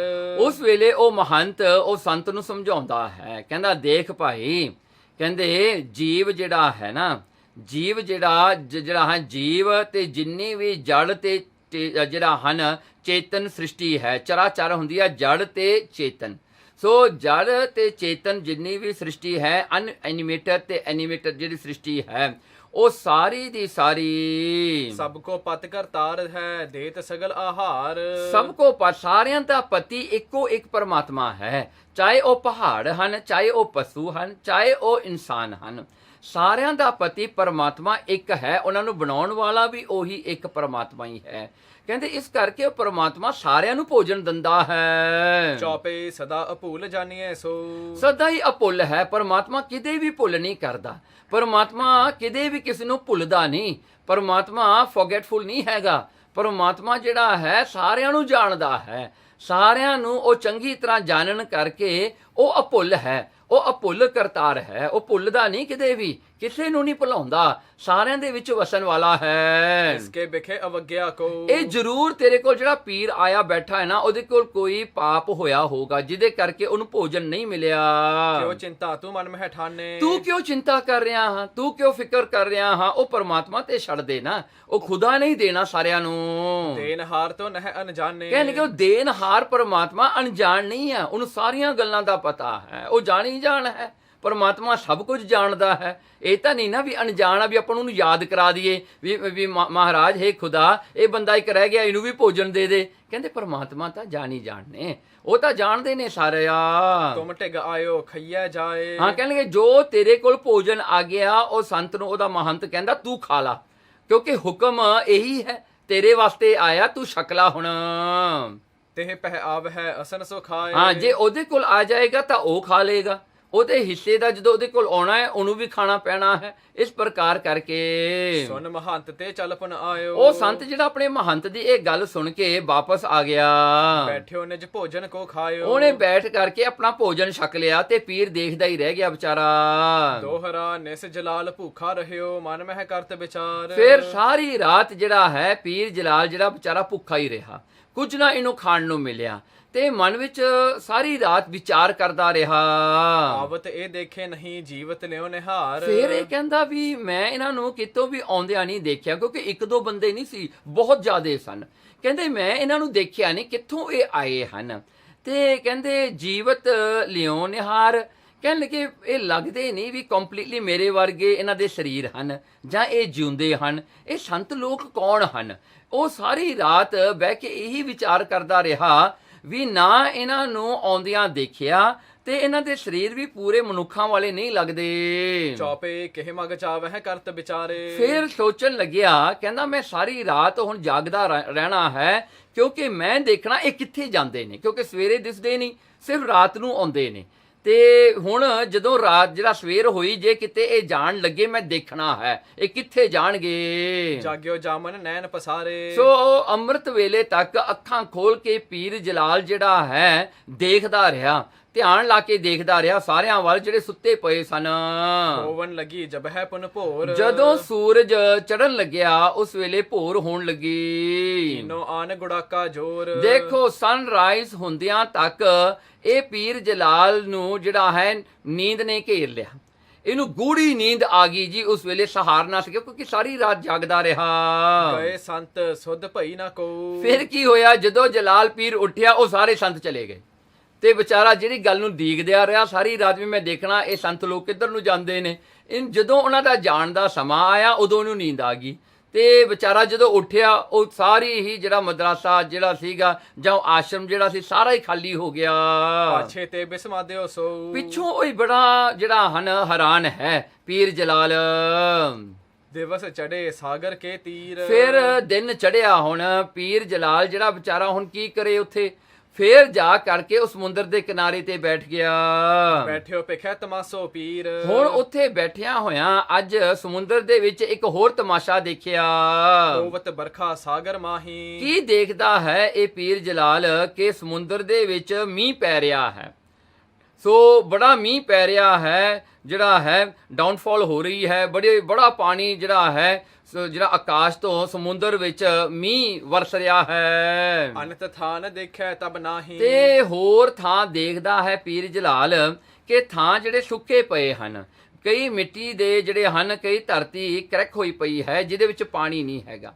ਸੋ ਇਹ ਪੀਰ ਜਲਾਲ ਆਲੇ ਦੁਆਲੇ ਦੇਖ ਕੇ ਕਹਿੰਦਾ ਬਾਕੀ ਸਾਰੀ ਜਿਹੜੀ ਜ਼ਮੀਨ ਹੈ ਇਹ ਸੁੱਕੀ ਪਈ ਹੈ ਤੇ ਸਮੁੰਦਰ ਵਿੱਚ ਮੀਂਹ ਪੈ ਰਿਹਾ ਹੈ। ਸੈਯਦ ਗੁਣ ਕੈ ਗਿਰਾ ਉਚਾਰੀ, ਉਸ ਵੇਲੇ ਸੈਯਦ ਨੇ ਇਹ ਜਿਹੜੀ ਗੱਲ ਦਾ ਵਿਚਾਰ ਕਰਕੇ ਦੁਆ ਕੀਤੀ ਪਰਮਾਤਮਾ ਖੁਦਾ ਅੱਗੇ। ਜਹਾਂ ਨ ਚਾਹੀਤ ਬਰਖਤ ਵਾਰੀ, ਕਹਿਣ ਲੱਗੇ ਹੇ ਖੁਦਾ ਤੂੰ ਕੀ ਕਰਦਾ ਹਾਂ, ਜਿੱਥੇ ਪਾਣੀ ਦਾ ਸਮੁੰਦਰ ਭਰਿਆ ਪਿਆ ਹੈ ਤੂੰ ਉੱਥੇ ਪਾਣੀ ਹੋਰ ਪਾ ਰਿਹਾ ਹਾਂ, ਜਿਹੜੀ ਧਰਤੀ ਸੁੱਕੀ ਪਈ ਹੈ ਤੂੰ ਉੱਥੇ ਨਹੀਂ ਪਾਣੀ ਜਿਹੜਾ ਮੀਂਹ ਪਾਉਂਦਾ। ਕੀ ਗੱਲ ਹੈ, ਕਹਿੰਦਾ ਦੇਖੋ ਜਿੱਥੇ ਲੋੜ ਹੈ ਮੀਂਹ ਦੀ, ਜਿੱਥੇ ਲੋੜ ਆ ਪਾਣੀ ਦੀ ਧਰਤੀ ਨੂੰ, ਉੱਥੇ ਤਾਂ ਨਹੀਂ ਮੀਂਹ ਪੈ ਰਿਹਾ ਤੇ ਜਿੱਥੇ ਸਮੁੰਦਰ ਪਾਣੀ ਦਾ ਭਰਿਆ ਪਿਆ ਉੱਥੇ ਹੋਰ ਮੀਂਹ ਪਾ ਰਹੇ ਹੋ ਤੁਸੀਂ। ਜਾਚਤ ਹੈ ਨਰ ਜਹ ਉਤ ਪ੍ਰੀਤੀ, ਦੇਖੋ ਜਾਚਤ ਹੈ, ਇੱਥੇ ਲੋਕ ਤਰਸਦੇ ਹੋਣਗੇ ਪਾਣੀ ਵਾਸਤੇ, ਜੀ ਜੰਤ ਜਿਹੜੇ ਪਸ਼ੂ ਪੰਛੀ ਹਨ ਉਹ ਵਿਚਾਰੇ ਤਰਸਦੇ ਹੋਣਗੇ ਪਾਣੀ ਪੀਣ ਵਾਸਤੇ। ਇੱਥੇ ਪਾਣੀ ਸੁੱਕਿਆ ਪਿਆ ਹੈ ਤੇ ਸਮੁੰਦਰ 'ਚ ਤੁਸੀਂ ਮੀਂਹ ਪਾ ਰਹੇ ਹੋ। ਤਹਾਂ ਨ ਬਰਖਤ ਕਿਆ ਇਹ ਰੀਤੀ, ਹਾਂ ਇੱਥੇ ਕਿਉਂ ਨਹੀਂ ਬਰਖਾ ਪਾ ਰਹੇ ਤੁਸੀਂ, ਇਹ ਕੀ ਤੁਹਾਡੀ ਰੀਤੀ ਹੈ। ਅਸ ਕਹਤੇ ਹੋ ਬਰਖਾ ਹਟ ਗਈ, ਕੀ ਹੋਇਆ ਜੀ, ਇੰਨੀ ਦੁਆ ਕਰਨ ਦੀ ਦੇਰ ਸੀ ਕਿ ਉਹ ਮੀਂਹ ਜਿਹੜਾ ਸਮੁੰਦਰ ਵਿੱਚ ਪੈ ਰਿਹਾ ਉਹ ਹਟ ਗਿਆ, ਉਹ ਵੀ ਬੰਦ ਹੋ ਗਿਆ। ਮਨ ਮਹਿ ਗੁਣ ਹੈ ਭਈ ਜਿਉ ਠਈ, ਤੇ ਉਸ ਵੇਲੇ ਮਨ ਵਿੱਚ ਵਿਚਾਰ ਕੀਤੀ ਪੀਰ ਜਲਾਲ ਨੇ ਕਿ ਦੇਖੋ ਜਿਵੇਂ ਮੈਂ ਸੋਚਿਆ ਸੀ ਉਵੇਂ ਹੀ ਹੋਇਆ, ਬਸ ਦੁਆ ਕਰਨ ਦੀ ਲੋੜ ਪਈ ਮੀਂਹ ਹਟ ਗਿਆ। ਹਾਂਜੀ ਸੋ ਇਸ ਤਰ੍ਹਾਂ ਉਹ ਸੋਚਦਾ ਹੈ। ਸਾਂਝ ਪਈ ਤਬ ਹਿਰਦੇ ਵਿਚਾਰੇ, ਹੁਣ ਜਦੋਂ ਸਾਂਝ ਪਈ, ਜੋ ਸ਼ਾਮਾਂ ਪਈਆਂ ਤੇ ਮਨ ਵਿੱਚ ਇਹ ਵਿਚਾਰ ਕੀਤੀ, ਆਵਤ ਸੰਤਨ ਲਿਓ ਨਿਹਾਰੇ, ਕਹਿਣਗੇ ਹੁਣ ਸੰਤ ਆ ਗਏ ਹੋਣੇ ਆ ਜਾਂ ਆਉਂਦੇ ਹੋਣੇ ਆ, ਮੈਂ ਛੱਤੀ ਜਾਨਾ ਹਾਂ, ਜਾ ਕੇ ਉਹ ਆਸ਼ਰਮ 'ਚ ਮੈਂ ਬਹਿ ਜਾਣਾ, ਦੇਖਦਾ ਕਿੱਥੋਂ ਆਉਂਦੇ ਹਨ। ਜਾਤੇ ਤੋਂ ਦੇਖੇ ਨਹਿ ਭੋਰਾ, ਜਦੋਂ ਕਹਿੰਦੇ ਜਾਤੇ ਜਿਨ੍ਹਾਂ ਨੂੰ ਮੈਂ ਜਾਂਦਿਆਂ ਹੋਇਆਂ ਸਵੇਰੇ ਨਹੀਂ ਦੇਖਿਆ ਸੀ, ਚੱਲ ਹੁਣ ਆਉਂਦਿਆਂ ਹੋਇਆਂ ਹੀ ਦੇਖ ਲਵਾਂ। ਸਮੋ ਜਾਨ ਗਮਨਿਓ ਤੇ ਠੌਰਾ, ਸਮਾਂ ਜਾਣ ਕੇ ਜਦੋਂ ਉਸੇ ਆਸ਼ਰਮ ਵਿੱਚ ਪਹੁੰਚਿਆ, ਜਬ ਹੈ ਜਾਇ ਕੇ ਮੰਦਰ ਦੇਖੇ, ਜਦੋਂ ਜਾ ਕੇ ਉਸ ਮੰਦਰ ਆਸ਼ਰਮ ਵਿੱਚ ਦੇਖਿਆ ਜਾ ਕੇ, ਆਗੇ ਆਏ ਸੰਤ ਬਿਸੇਖੇ, ਪਹਿਲਾਂ ਹੀ ਸੰਤ ਆ ਕੇ ਬੈਠੇ ਸਨ। ਸੋ ਜਲਾਲ ਹੋਰ ਹੈਰਾਨ ਹੋ ਗਿਆ, ਕਹਿੰਦਾ ਪਤਾ ਨਹੀਂ ਚਲਾ ਮੈਂ ਦੇਖਿਆ ਨਹੀਂ ਆਉਂਦਿਆਂ ਨੂੰ, ਸਵੇਰੇ ਨਹੀਂ ਦੇਖਿਆ ਜਾਂਦਿਆਂ ਨੂੰ। ਤੇਜ ਤਿਨਹਿ ਕੋ ਸਹਿਨਾ ਸਕਾਈ, ਉਹਨਾਂ ਦਾ ਤੇਜ, ਅੱਜ ਉਹਨਾਂ ਦੇ ਚਿਹਰੇ ਦਾ ਤੇਜ ਜਿਹੜਾ ਸਹਾਰਿਆ ਨਹੀਂ ਜਾਂਦਾ, ਕਿਸੇ ਦੇ ਮੂੰਹ ਵੱਲ ਦੇਖਿਆ ਵੀ ਨਹੀਂ ਜਾਂਦਾ, ਕਿਉਂਕਿ ਇੰਨਾ ਤੇਜ ਹੈ, ਇੰਨਾ ਪ੍ਰਭਾਵ ਉਹਨਾਂ ਦੇ ਚਿਹਰਿਆਂ ਤੇ ਹੈ ਭਗਤੀ ਦਾ। ਬੈਠ ਗਇਓ ਪਿਖ ਪੂਰਬ ਥਾਈ, ਤੇ ਆਪਣੇ ਪਹਿਲੇ ਥਾਂ ਜਿੱਥੇ ਕੱਲ ਬੈਠਾ ਸੀ ਨਾ ਰਾਤ ਵੇਲੇ, ਉੱਥੇ ਹੀ ਜਾ ਕੇ ਫੇਰ ਬਹਿ ਗਿਆ ਵਿਚਾਰਾ। ਤਿਨ ਕੋ ਉਤਰਿਓ ਤਬਹਿ ਅਹਾਰੇ, ਤੇ ਉਸ ਵੇਲੇ ਜਦੋਂ ਸਮਾਂ ਹੋਇਆ ਉਹ ਸੰਤਾਂ ਵਾਸਤੇ ਭੋਜਨ ਫਿਰ ਆਕਾਸ਼ ਤੋਂ ਉਤਰਿਆ, ਆਪਣੇ ਆਪ ਉਹ ਭੋਜਨ ਪਰੋਸਿਆ ਗਿਆ ਸਾਰਿਆਂ ਅੱਗੇ। ਇਹ ਭੁੱਖੋ ਬਹੁ ਬਦਨ ਨਿਹਾਰੇ, ਤੇ ਇਹੋ ਭੁੱਖੋ ਬਹੁ ਕਿ ਹੁਣ ਜਲਾਲ ਜਿਹੜਾ ਪੀਰ ਹੈ ਵਿਚਾਰਾ, ਇਹਨੇ ਇੱਕ ਦਿਨ ਪਹਿਲਾਂ ਵੀ ਕੁਝ ਨਹੀਂ ਛਕਿਆ ਤੇ ਹੁਣ ਜਿਹੜਾ ਹੈ ਇਹਨੇ ਅੱਜ ਵੀ ਇਹਦੇ ਵਾਸਤੇ ਭੋਜਨ ਨਾ ਆਇਆ ਤੇ ਇਹਦਾ ਭੋਜਨ ਖਾਲੀ ਰਹਿ ਗਿਆ, ਬਾਕੀ ਸਾਰਿਆਂ ਨੂੰ ਮਿਲ ਗਿਆ।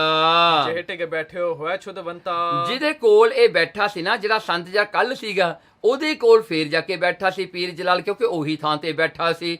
ਤੇ ਉਹਨੇ ਦੇਖਿਆ ਇਹ ਤਾਂ ਵਿਚਾਰਾ ਫੇਰ ਭੁੱਖੇ ਦਾ ਭੁੱਖਾ। ਇਸਕੋ ਪਿਖ ਵਿਆਪੀ ਤੇ ਚਿੰਤਾ। ਉਹ ਵਿਚਾਰੇ ਸੰਤ ਨੂੰ ਜਿਹੜਾ ਹੈ ਫਿਕਰ ਲੱਗ ਗਿਆ ਵੀ ਇਹਨੇ ਤਾਂ ਕੱਲ ਵੀ ਨਹੀਂ ਕੁਝ ਵੀ ਨਹੀਂ ਛਕਿਆ, ਅੱਜ ਵੀ ਇਹਦੇ ਵਾਸਤੇ ਭੋਜਨ ਨਾ ਆਇਆ ਹੈ, ਕਾਲ ਕੋ ਭੁੱਖਾ ਇਹੀ। ਕਹਿਣ ਲੱਗੇ ਕੱਲ ਦਾ ਵਿਚਾਰਾ ਭੁੱਖਾ ਬੈਠਾ ਹੈ। ਉਹ ਸੰਤ ਇਉਂ ਸੋਚਣ ਲੱਗਿਆ ਪੀਰ ਜਲਾਲ ਬਾਰੇ, ਅਸਨ ਨਾ ਆਇਓ ਪੀਗਤ ਕੇਹੀ। ਕਹਿਣ ਲੱਗੇ ਪਤਾ ਨਹੀਂ ਕੀ ਗੱਲਬਾਤ ਹੈ ਇਹਦੀ, ਅੱਜ ਵੀ ਭੋਜਨ ਨਾ ਆਇਆ। ਨਿਜ ਮਹੰਤ ਢਿੱਗ ਚੱਲ ਕਰ ਗਇਓ। ਉਹ ਵਿਚਾਰਾ ਸੰਤ ਫੇਰ ਆਪਣੇ ਮਹੰਤ ਕੋਲ ਗਿਆ ਪੁੱਛਣ ਵਾਸਤੇ। ਸਰਬ ਬ੍ਰਿਤਾਂਤ ਸੁਨਾਵਤ ਭਇਓ। ਉਹਨੂੰ ਜਾ ਕੇ ਸਾਰਾ ਹੀ ਬ੍ਰਿਤਾਂਤ ਉਹਨੇ ਜਦ ਸਾਰੀ ਗੱਲਬਾਤ ਉਹਨੂੰ ਦੱਸਣਾ ਕੀਤੀ ਆਪਣੇ, ਜੋ ਉਹਦਾ ਵੱਡਾ ਸੀ। ਰੇਖੀ ਕੇਸ ਤਬ ਬਚਨ ਉਚਾਰੇ। ਉਹ ਰਿਖਿਆਂ ਦਾ ਜਿਹੜਾ ਸਵਾਮੀ ਸੀ, ਜਿਹੜਾ ਮਹੰਤ ਸੀ ਨਾ, ਇਹ ਸੰਤ ਨੂੰ ਜਿਹੜਾ ਹੈ ਉਹ ਕਹਿਣ ਲੱਗਾ, ਉਹ ਢਿਗਤਾ ਕੋ ਆਨ ਹਕਾਰੇ। ਕਹਿਣ ਲੱਗਾ ਤੂੰ ਐਂ ਕਰ, ਉਹ ਜਿਹੜਾ ਪੀਰ ਆ ਨਾ ਉਹਨੂੰ ਮੇਰੇ ਕੋਲ ਲੈ ਕੇ ਆ, ਮੈਂ ਜਿਹੜਾ ਹਾਂ ਉਹਨੂੰ ਮੇਰੇ ਕੋਲ ਲੈ ਕੇ ਆ, ਮੈਂ ਉਹਨੂੰ ਕੁਝ ਪੁੱਛਣਾ ਚਾਹੁੰਦਾ ਹਾਂ। ਸੰਤ ਜਲਾਲ ਪਾਸ ਚੱਲ ਆਇਓ। ਉਸ ਵੇਲੇ ਸੰਤ ਜਿਹੜਾ ਸੀਗਾ ਉਹ ਜਲਾਲ ਕੋਲ ਆਇਆ, ਪੀਰ ਜਲਾਲ ਕੋਲ।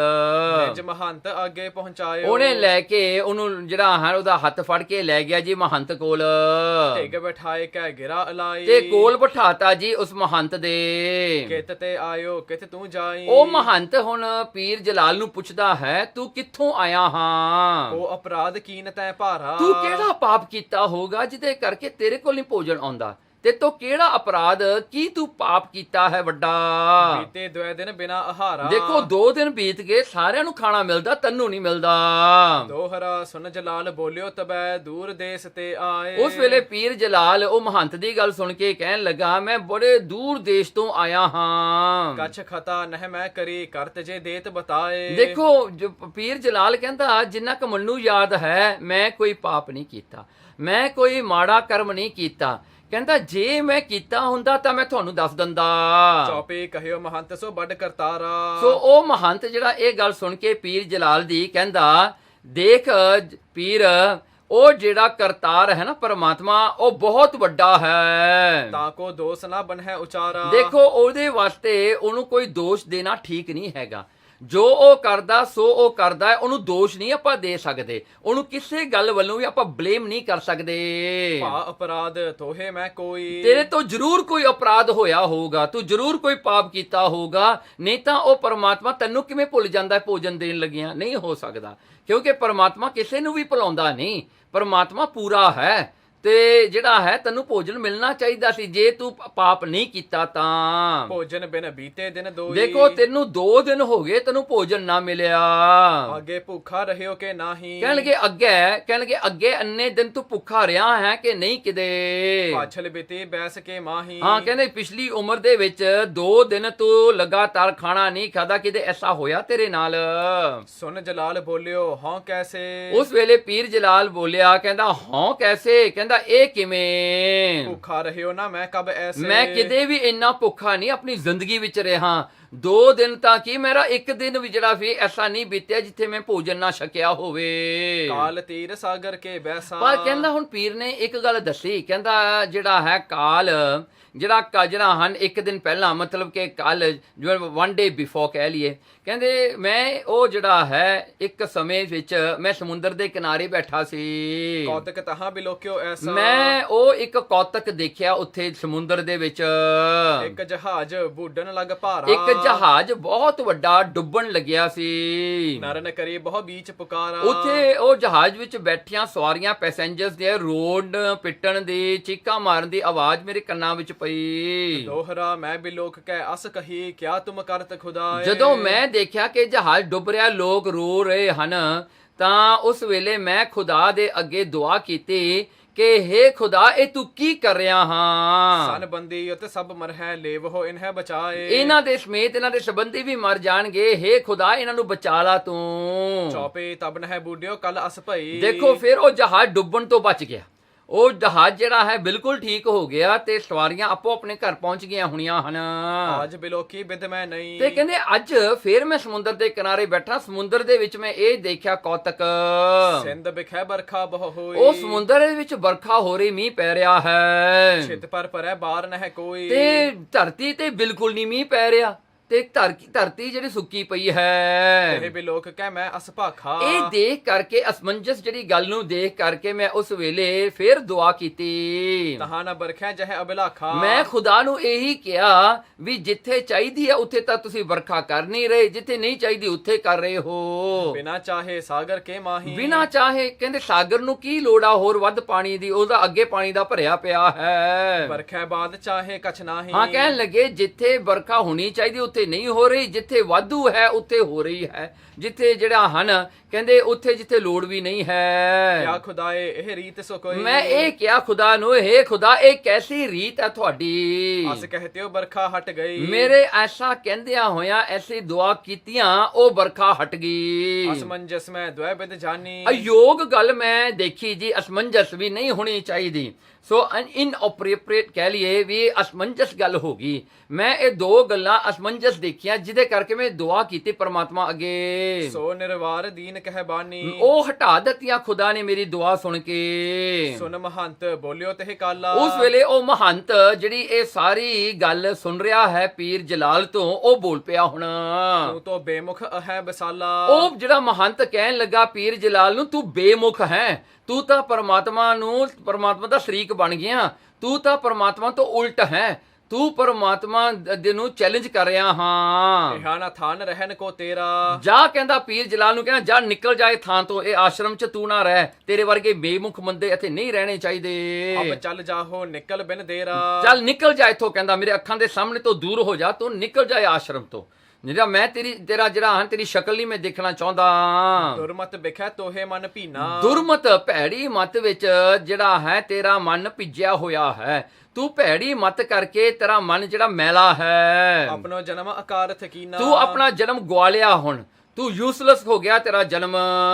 ਕੰਪ ਉਠਿਓ ਸੁਨ ਤਬਹਿ ਜਲਾਲ। ਪੀਰ ਜਲਾਲ ਕੰਬ ਉੱਠਿਆ, ਕਹਿੰਦਾ ਵੀ ਇਹ ਕੀ ਹੋ ਗਿਆ, ਜਿਹੜਾ ਹੈ ਐਡੀਆਂ ਵੱਡੀਆਂ ਮੈਨੂੰ ਗੱਲਾਂ ਕਹਿ ਦਿੱਤੀਆਂ, ਕਹਿੰਦਾ ਮੈਂ ਐਸਾ ਕੀ ਕਰ ਦਿੱਤਾ। ਬੋਲਿਓ ਹੱਥ ਬੰਦ ਤੇ ਕਾਲ। ਹੱਥ ਜੋੜ ਕੇ ਨਿਮਰਤਾ ਚ ਪੀਰ ਜਲਾਲ ਉਸ ਮਹੰਤ ਨੂੰ ਪੁੱਛਦਾ ਹੈ, ਕੌਣ ਅਵਗਿਆ ਮੋਤੇ ਹੋਈ। ਕਹਿੰਦੀ ਮੇਰੇ ਤੋਂ ਕੀ ਅਵਗਿਆ ਹੋਗੀ, ਕੀ ਗਲਤੀ ਮੇਰੇ ਤੋਂ ਹੋਗੀ। ਦੇਓ ਬਤਾਏ ਸੰਤ ਜੀ ਸੋਈ। ਕਹਿੰਦੇ ਦਿਓ ਬਤਾਏ, ਮੈਨੂੰ ਦੱਸ ਦਿਓ, ਜੇ ਮੇਰੇ ਤੋਂ ਕੋਈ ਜਿਹੜੀ ਗਲਤੀ ਹੋਈ ਆ ਉਹ ਗਲਤੀ ਮੈਨੂੰ ਦੱਸ ਦਿਓ ਹੁਣ।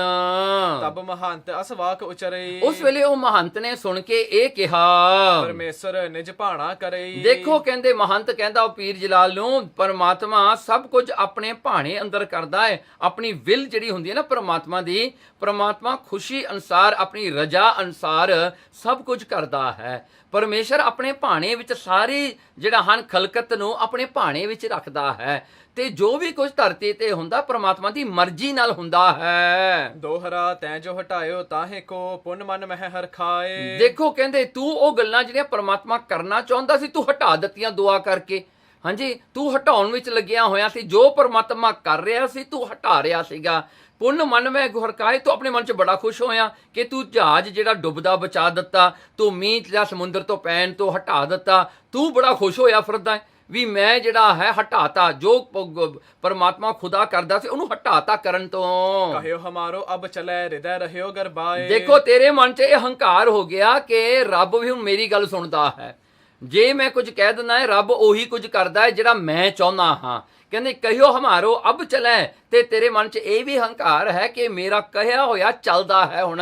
ਹਾਂਜੀ, ਮੇਰਾ ਕਿਹਾ ਹੋਇਆ ਸੁਣਿਆ ਜਾਂਦਾ ਹੈ। ਚੌਪੇ ਤਹਿ ਕੋ ਕਰਿਓ ਮਿਟਾਵਨ ਲਾਗਾ। ਦੇਖੋ, ਉਹਦਾ ਪਰਮਾਤਮਾ ਦਾ ਕੀਤਾ ਹੋਇਆ ਤੂੰ ਹਟਾ ਦਿੱਤਾ। ਭਾ ਸ਼ਰੀਕ ਤੂੰ ਤਾਹੇ ਕੋ ਭਾਗਾ। ਇਸ ਕਰਕੇ ਤੂੰ ਸ਼ਰੀਕ ਬਣ ਗਿਆ, ਤੂੰ ਤਾਂ ਪਰਮਾਤਮਾ ਦੀ ਬਰਾਬਰੀ ਕਰਨ ਲੱਗ ਗਿਆ। ਜਿਵੇਂ ਪਰਮਾਤਮਾ ਕਰਦਾ ਤੂੰ ਹਟਾਉਂਦਾ, ਮਤਲਬ ਤੂੰ ਦੀ ਬਰਾਬਰੀ ਕਰਦਾ ਨਾ, ਤੂੰ ਆਪਣੇ ਆਪ ਨੂੰ ਕੰਪੈਟੀਬਲ ਕਰ ਰਿਹਾ ਨਾ ਪਰਮਾਤਮਾ ਦੇ ਨਾਲ। ਤੇਤਕ ਜੀਵਨ ਪਾਪ ਜੇ ਕੀਨੇ। ਕਹਿੰਦੇ ਜਿੰਨੇ ਵੀ ਜਿਹੜਾ ਹਨ ਜੀਵ ਪਾਪ ਕਰਦੇ ਹਨ ਇਸ ਸੰਸਾਰ ਵਿੱਚ, ਚਾਹੇ ਉਹਨਾਂ ਦੇ ਪ੍ਰਾਲਬੱਧ ਕਰਮ ਨੇ, ਚਾਹੇ ਉਹਨਾਂ ਦੇ ਸੰਚਿਤ ਕਰਮ ਨੇ, ਉਹ ਜਿਹੜੇ ਪਾਪ ਕੀਤੇ ਹੋਏ ਨੇ ਮਨੁੱਖਾਂ ਨੇ, ਤਿਨ ਕੋ ਦੁੱਖ ਤੈ ਦੇਨ ਨਾ ਦੀਨੇ। ਤੇ ਉਹਨਾਂ ਨੂੰ ਜਦੋਂ ਪਰਮਾਤਮਾ ਸਜ਼ਾ ਦੇਣ ਲੱਗਿਆ, ਉਹਨਾਂ ਦੇ ਜਿਹੜਾ ਹਨ ਪਾਪਾਂ ਦਾ ਕਰਮਾਂ ਦਾ ਫਲ ਭੁਗਤਾਉਣ ਲੱਗਿਆ, ਤੇ ਉਦੋਂ ਤੂੰ ਹਟਾ ਦਿੱਤਾ।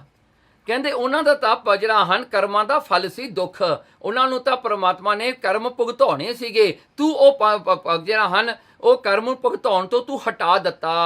ਕਿਤਕ ਸਿੰਧ ਮਹਿ ਜੀਵ ਜੇ ਜੀਵਤ। ਹੁਣ ਦੂਜੀ ਗੱਲ, ਜਿਹੜਾ ਮੀਂਹ ਤੂੰ ਪੈਣ ਤੋਂ ਹਟਾਇਆ ਹੈ, ਕਹਿੰਦੇ ਦੇਖ ਜਲਾਲ, ਤੈਨੂੰ ਇਹ ਨਹੀਂ ਪਤਾ ਕਿ ਸਮੁੰਦਰ ਦੇ ਵਿੱਚ ਕਿੰਨੀਆਂ ਮੱਛੀਆਂ ਰਹਿੰਦੀਆਂ ਨੇ, ਕਿੰਨੇ ਜੀਵ ਰਹਿੰਦੇ ਹਨ ਜਿਹੜੇ ਹਨ, ਜਿੰਨੇ ਸਮੁੰਦਰ ਵਿੱਚ ਜੀਵ ਨੇ ਉਨੇ ਧਰਤੀ ਤੇ ਨੇ, ਵੀ ਇੰਨੇ ਜੀਵ ਸਮੁੰਦਰ ਵਿੱਚ ਰਹਿਣ ਵਾਲੇ ਹਨ।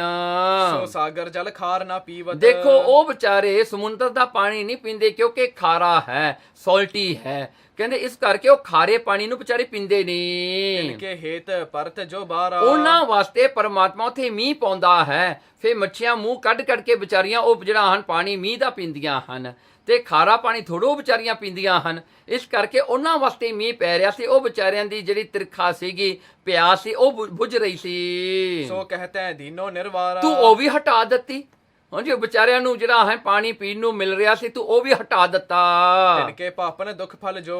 ਦੇਖੋ ਤਿੰਨ ਕੇ ਪਾਪਨ, ਉਹ ਜਿਹੜੇ ਜਹਾਜ਼ ਵਿੱਚ ਬੈਠੇ ਸਨ, ਪਾਪਾਂ ਦਾ ਫਲ ਜਿਹੜਾ ਦੁੱਖ ਮਿਲ ਰਿਹਾ ਸੀ ਉਹਨਾਂ ਨੂੰ।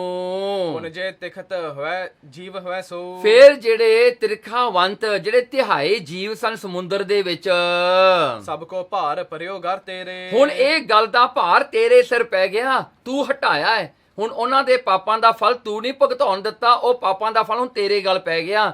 ਉਹ ਵਿਚਾਰੇ ਜਿਹੜੇ ਜੀਵ ਵਿਚਾਰੇ ਜਿਹੜੇ ਹਨ ਤਿਰਖਾ ਪਿਆਸੇ ਹਨ, ਉਹਨਾਂ ਦਾ ਵੀ ਦੁੱਖ ਦਾ ਫਲ ਹੁਣ ਤੇਰੇ ਗਲ ਪੈ ਗਿਆ।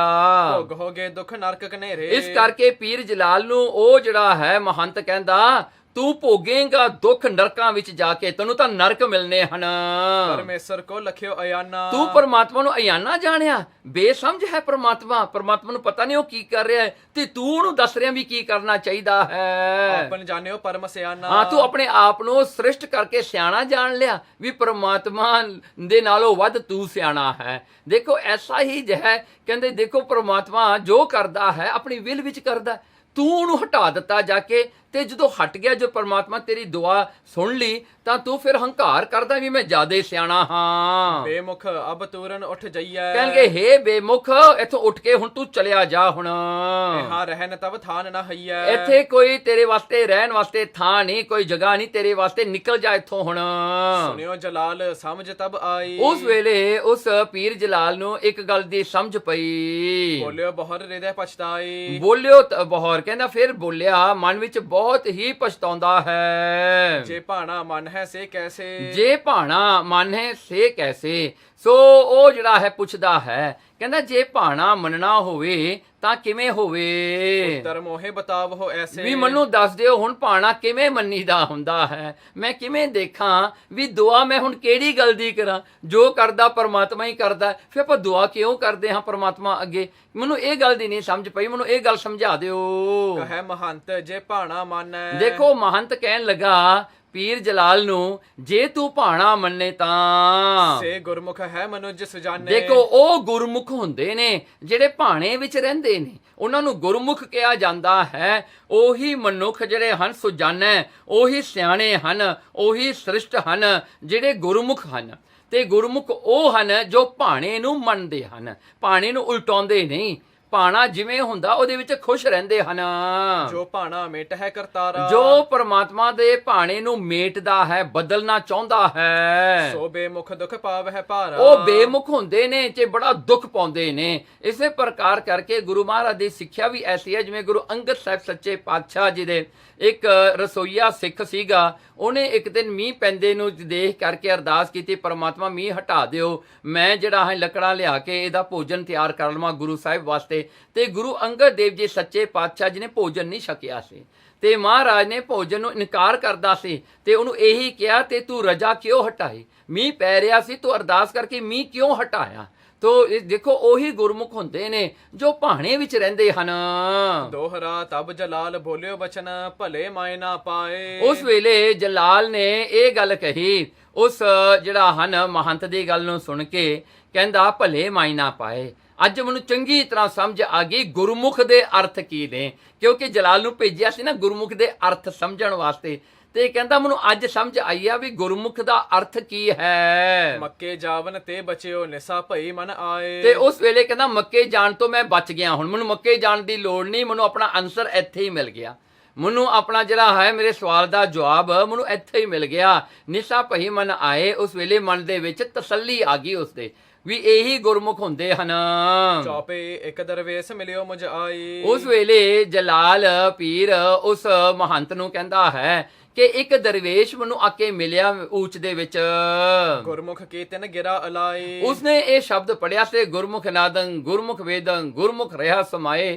ਕਹਿੰਦਾ ਵੀ ਉਹ ਜਿਹੜਾ ਹੈ ਉਹ ਪੀਰ ਜਿਹੜਾ ਹੈ ਉਹ ਆਇਆ ਤੇ ਪਹਿਲੀ ਵਾਰੀ ਇਹ ਗੁਰਮੁਖ ਦਾ ਜਿਹੜਾ ਸ਼ਬਦ ਹੈ ਮੇਰੇ ਇੱਕ ਚੇਲੇ ਸਿੰਧੀ ਨੇ ਸੁਣਿਆ, ਉਹਨੇ ਆ ਕੇ ਮੈਨੂੰ ਸੁਣਾਇਆ ਤੇ ਫਿਰ ਮੈਂ ਉਹ ਦਰਵੇਸ਼ ਦੇ ਦਰਸ਼ਨ ਕੀਤੇ। ਗੁਰੂ ਨਾਨਕ ਸਾਹਿਬ ਦੀ ਗੱਲ ਚੱਲ ਰਹੀ ਹੈ। ਇਸ ਪ੍ਰਕਾਰ ਕਰਕੇ ਏਨ ਮਾਇਨਾ ਮੈਂ ਚਲ ਆਇਓ। ਉਸ ਗੁਰਮੁਖ ਦੇ ਅਰਥ ਸਮਝਣ ਵਾਸਤੇ ਮੈਂ ਆਪਣਾ ਜਿਹੜਾ ਹੈ ਉੱਚ ਵਿੱਚ ਡੇਰਾ ਛੱਡ ਕੇ ਮੈਂ ਇੱਥੇ ਆਇਆ ਸੀ। ਸੋ ਤੁਮ ਤੇ ਨੀਕੀ ਬਿਦ ਪਾਇਓ। ਤੇ ਹੁਣ ਆਪ ਜੀ ਤੋਂ ਮੈਂ ਸੁਣ ਲਏ ਹਨ ਮਾਇਨਾ, ਮੈਂ ਉਹਨਾਂ ਦੇ ਮੀਨਿੰਗ ਸੁਣ ਲਿਆ ਹੈ, ਸਮਝ ਲਿਆ ਹੈ ਕਿ ਗੁਰਮੁਖ ਦਾ ਮੀਨਿੰਗ ਕੀ ਹੈ। ਕਹੈ ਮਹੰਤ ਸੋ ਜੋ ਦਰਵੇਸਾ। ਉਹ ਮਹੰਤ ਜਿਹੜਾ ਬੈਠਾ ਸੀ ਨਾ ਉਹ ਪੀਰ ਜਲਾਲ ਨੂੰ ਕਹਿੰਦਾ ਸੋ ਜੋ ਦਰਵੇਸ਼, ਕਹਿੰਦਾ ਜਿਹੜੇ ਦਰਵੇਸ਼ ਦੀ ਤੂੰ ਗੱਲ ਕਰਦਾ ਹੈ ਨਾ ਗੁਰੂ ਨਾਨਕ ਸਾਹਿਬ ਸੱਚੇ ਪਾਤਸ਼ਾਹ ਜੀ ਦੀ, ਪੂਰਨ ਪੁਰਖ ਲਖੋ ਜਗ ਤੇਸਾ। ਉਹ ਪੂਰਨ ਪੁਰਖ ਹੈ, ਉਹ ਆਪ ਪਰਮੇਸ਼ਰ ਹੈ, ਜਗ ਦਾ ਇਸ ਜਗ ਦਾ ਮਾਲਕ ਉਹ ਆਪ ਖੁਦਾ ਹੈ, ਆਪ ਰੱਬ ਹੈ ਉਹ ਗੁਰੂ ਨਾਨਕ। ਹੈ ਸਰਬੱਗ ਲਖੋ ਗੁਣ ਖਾਨੀ। ਉਹ ਸਰਬੱਗ ਹੈ, ਆਲ ਕੈਪੇਬਲ ਹੈ, ਲਖੋ ਜਾਣਨਾ ਕਰੋ ਉਹ ਗੁਣਾ ਦਾ ਟ੍ਰੈਸ਼ਰ ਹੈ, ਉਹ ਵਰਚੂਸ ਦਾ ਟ੍ਰੈਸ਼ਰ ਆਪ ਹੈ। ਜਾਏ ਸਰਨ ਗਹੀਏ ਮਨ ਬਾਨੀ। ਜਲਾਲ ਨੂੰ ਕਹਿੰਦਾ ਉਹ ਮਹੰਤ ਜਾ ਉਹਨਾਂ ਦੀ ਸ਼ਰਨ ਪੈ ਜਾ ਕੇ, ਤੇਰੇ ਘਰ ਤਾਂ ਰੱਬ ਬੈਠਾ, ਤੂੰ ਕਿੱਥੇ ਭੱਜਿਆ ਫਿਰਦਾ ਹਾਂ। ਸੁਣਿਓ ਜਲਾਲ ਭੇਦ ਭਲ ਪਾਏ। ਉਸ ਵੇਲੇ ਜਲਾਲ ਨੇ ਇਹ ਗੱਲ ਸੁਣ ਕੇ ਭੇਦ ਨੂੰ ਸਮਝ ਲਿਆ ਕਿ ਮੇਰੇ ਘਰ ਤਾਂ ਖੁਦਾ ਆਪ ਆਇਆ ਹੋਇਆ ਹੈ। ਸ੍ਰੀ ਨਾਨਕ ਕੋ ਲਖਿਓ ਖੁਦਾਏ। ਉਹਨੇ ਜਾਣ ਲਿਆ ਸ੍ਰੀ ਗੁਰੂ ਨਾਨਕ ਦੇਵ ਜੀ ਸੱਚੇ ਪਾਤਸ਼ਾਹ ਆਪ ਖੁਦਾਈ ਹਨ। ਤਬ ਆਹਾਰ ਉਤਰਿਓ ਲਿਆ ਖਾਈ। ਉਸ ਵੇਲੇ ਉਹਨੇ ਜਦੋਂ ਐਸੀ ਭਾਵਨਾ ਕੀਤੀ ਨਾ, ਗੁਰੂ ਨਾਨਕ ਨੂੰ ਖੁਦਾ ਮੰਨ ਲਿਆ ਨਾ, ਉਸੇ ਵੇਲੇ ਇਹਦੇ ਵਾਸਤੇ ਭੋਜਨ ਆ ਗਿਆ। ਉਸੇ ਵੇਲੇ ਆਕਾਸ਼ ਤੋਂ ਇਹਦੇ ਵਾਸਤੇ ਵੀ ਪਰੋਸਿਆ ਹੋਇਆ ਥਾਲ ਖਾਣੇ ਵਾਸਤੇ ਆ ਗਿਆ ਜਦੋਂ ਇਹਨੇ ਐਕਨੋਲੇਜ ਕੀਤਾ। ਇਹ ਵੱਡੀ ਗੱਲ ਹੈ। ਜਦੋਂ ਗੁਰੂ ਨਾਨਕ ਸੱਚੇ ਪਾਤਸ਼ਾਹ ਜੀ ਨੂੰ ਇਹਨੇ ਪਰਮੇਸ਼ਰ ਜਾਣਿਆ ਨਾ, ਇਹਦੇ ਸਾਰੇ ਪਾਪ ਧੋਤੇ ਗਏ। ਸੁਖ ਸੋ ਸਗਰੀ ਰਹਿਣ ਬਿਤਾਈ। ਇਹਨੇ ਸੁਖ ਦੇ ਨਾਲ ਸਾਰੀ ਰਾਤ ਬਤੀਤ ਕੀਤੀ।